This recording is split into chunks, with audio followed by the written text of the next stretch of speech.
was the kind of day when history pivots, takes a turn that will shape the lives of millions. It has already taken the lives of far too many. Escalation doesn't quite capture it. What we are seeing in the occupied Gaza Strip and Israel has no precedent. The barbarism at the outset, the talk of vengeance, the war crimes, and the signs, all too familiar ones, of journalists succumbing to the pressures under the powers that be.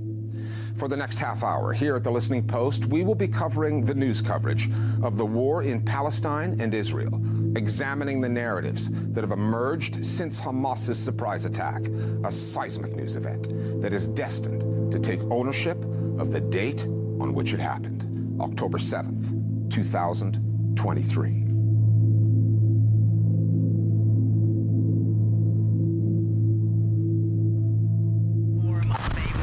Surprise attack by Palestinian militants. Hamas launched a surprise assault on Israel on Saturday.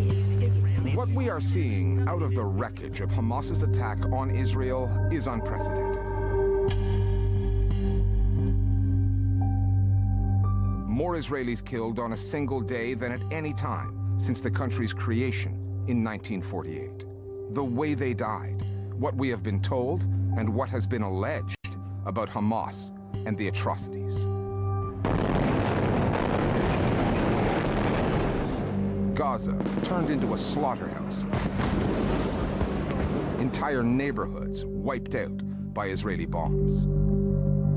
Moral boundaries have been undone. Unwritten rules have been rewritten, and limits dispensed with, as though they are now obsolete, like yesterday's news. The vast majority of Israelis were obviously not alive during the Holocaust, so this is their first experience with atrocity of this magnitude.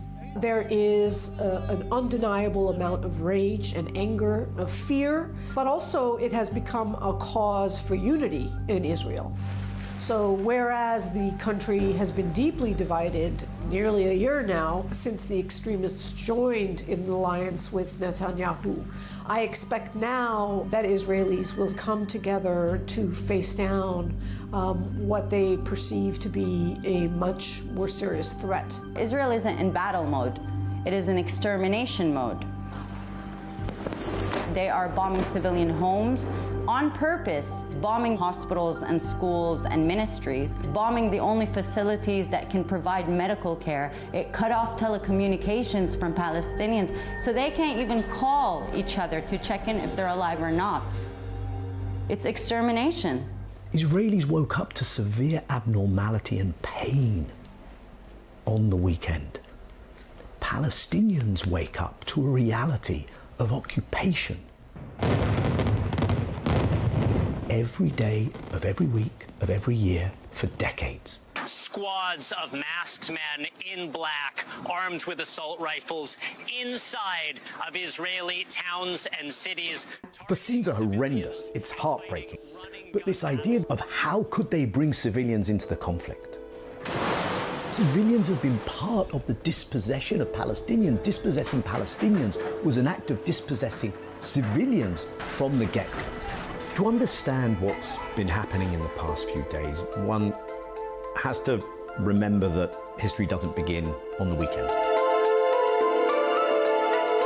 Because there is no getting away from how crucial the context is to this story.